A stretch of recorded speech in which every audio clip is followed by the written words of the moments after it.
What's going on, everybody? Kyle here from Softwash TV, and today I want to talk about cold weather and what we can do to protect our pressure washing equipment. The last thing we want is to come out the day of a job and then everything's leaking because we done tore up our equipment because we failed to winterize it. So we're going to talk about 3 different ways we could look out for our equipment and winterize it. Let's talk about it.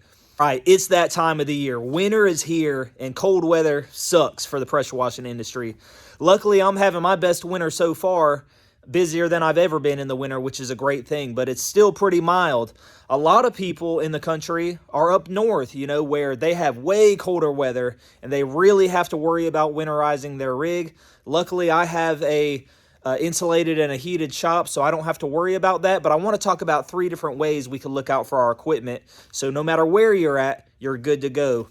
I used to build rigs like trailers and skids, and I've had several people reach out to me that bought that equipment asking about how to winterize it. So I figured I would jump on here, make a video today, that way I could just send it to anybody that hits me up. Hopefully this helps you guys out. If it does, give me a thumbs up, please. I really appreciate it. It helps the algorithm. Number 1 way, and this is the easiest way to save your equipment, because what's a pain in the butt is a lot of times you don't want to truly winterize your rig, because it might just be dipping below freezing and you're like, I need my rig tomorrow to wash, so I don't want to drain all my lines out, or I don't want to go the antifreeze route. So one thing you could do is space heaters. All right, now this is a little electric one right here. So when temperatures do drop below 32, sometimes it's okay. You're not going to risk freezing. If you depend on how much water you have in your tank, if it dips below freezing just a degree or 2 for an hour or so, you might not have to do anything. Whenever it gets into the very low 30, like 30 degrees, or in the high 20s and stuff like that, or below, you really need to take some precautions. This one right here is great. A lot of guys might have box trucks that sit outside, so they could safely put one of these heaters inside the box truck. Or I know a lot of guys that maybe they have a skid or something like that, and they throw a tarp over their rig, and then they put a heater inside the tarp. You do have to be very cautious, guys. Use good judgment and common sense. You don't want to put your heater in a position where it's going to be close enough to something where it catches fire and then you burn your rig down, or even worse, you burn your equipment down and your truck. That would be a very bad day. So be smart with these heaters. You could also buy a directional heater, like a propane heater, where you basically just turn the head and you point it. Let me take you over here. You could point it right at the heads of your pump. So a lot of damages that people have with cold weather are to these pumps. This brass casing can crack under extreme cold weather. One of the biggest things that you're going to see is if you get water in here and it expands inside your pump, one of the first things to go are the plungers. And that could be a very costly fix right there. So a space heater in a lot of circumstances could be a great tool for you guys to winterize your rig, where you don't have to go a full-blown winterization.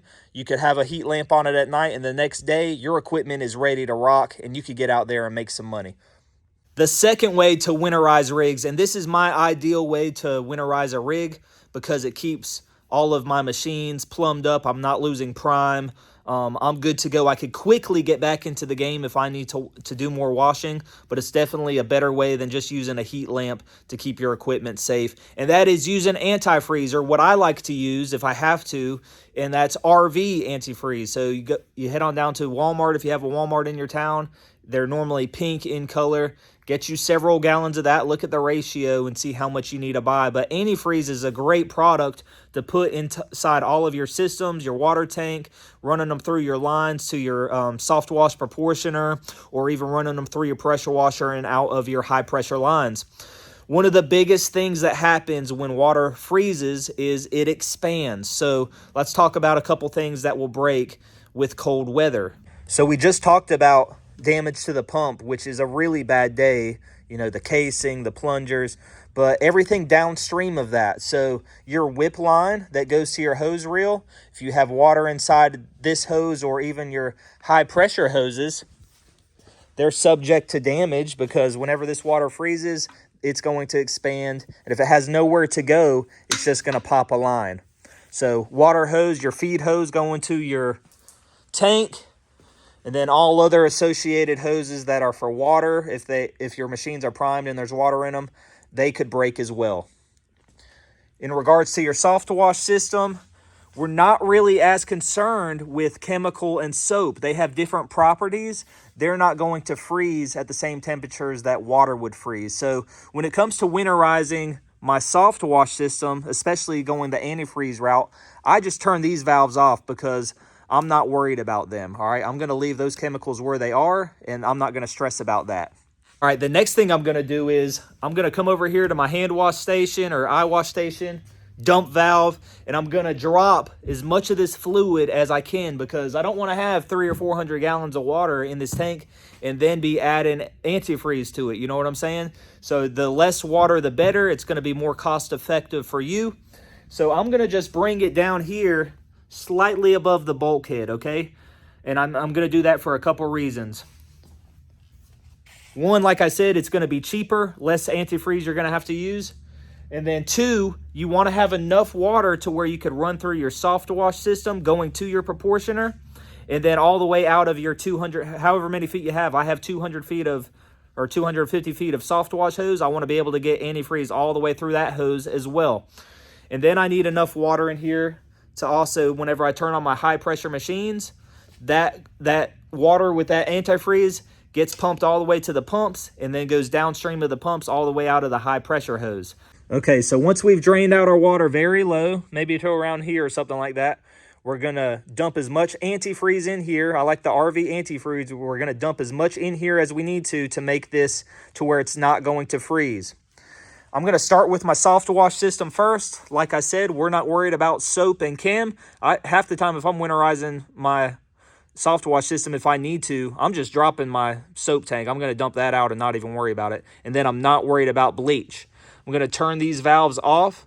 I'm going to start my pressure washing system, and then I'm going to run it to where I have water coming from the tank all the way through my soft wash metering system, and it's going to come all the way out of my agricultural hose right here, my chemical hose. Once I start seeing pink come out of the gun, I know that my whole system on the soft wash side has antifreeze in it. So I'm not worried about my hoses expanding and breaking anymore. I'm not worried about the expensive metering valves breaking, check valves, this Schedule 80 PVC. I'm not worried about any of that busting because it could under cold weather. All right, now that our buffer tank has antifreeze in it, our whole soft wash system has antifreeze in it, we need to worry about our pressure washer or pressure washers if you have more than one. So this is the real expensive stuff. We definitely want to take care of this equipment. So just like the soft wash system, we want to start our machines. I like to just have a ball valve on the end of the hose. I'm not even using a gun because depending on what type of tip you have, you might not even see the antifreeze. So I have a ball valve. I'm going to start my machine. I'm going to open my ball valve all the way. That way I just have water flowing out.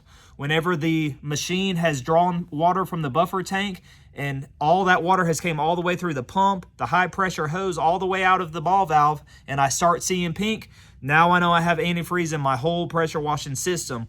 This is the part that everybody forgets. Close your ball valve because what's going to happen?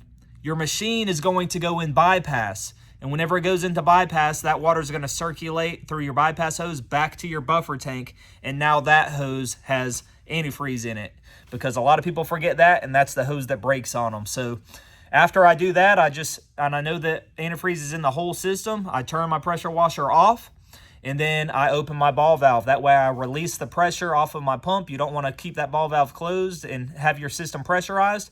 Go ahead and crack that ball valve. It's going to release the pressure off of your pump. Some of the fluid is going to drain out of your hose, but what's left in the hose is going to have antifreeze in it. All right, the third and final way to winterize your rig, and I think it's the hardest and it takes the most amount of time, but that is blowing all the lines out or removing all of the water. So draining your buffer tank all of the way down, getting all of the fluid out of it. And then a lot of people take all of their high pressure hose off the reel. They use an air compressor. A lot of guys use a Schrader valve if they're going to blow water out of their pressure washing pump.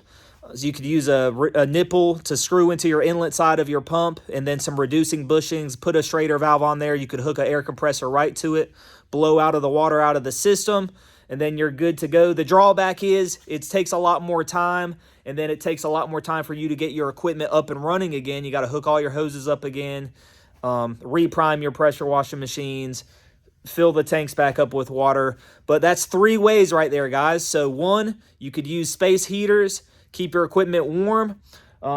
You could use antifreeze. I like the RV antifreeze. That's a good way to go. All your machines will stay primed. You'll have your whole system with antifreeze in it. And then the third option is draining all of your water and blowing all of your lines out with the use of an air compressor. So I hope this helps, guys. I'm sure there's other videos on YouTube about this subject. If you have any questions, just drop them in the comment sections. And if you have experience, you know, maybe you have to do this all the time and you have a good insight on this and you have something you want to share, put it in the comments, guys. I hope you guys are doing great. Take care. Stay safe out there. And as always, I hope you're crushing it.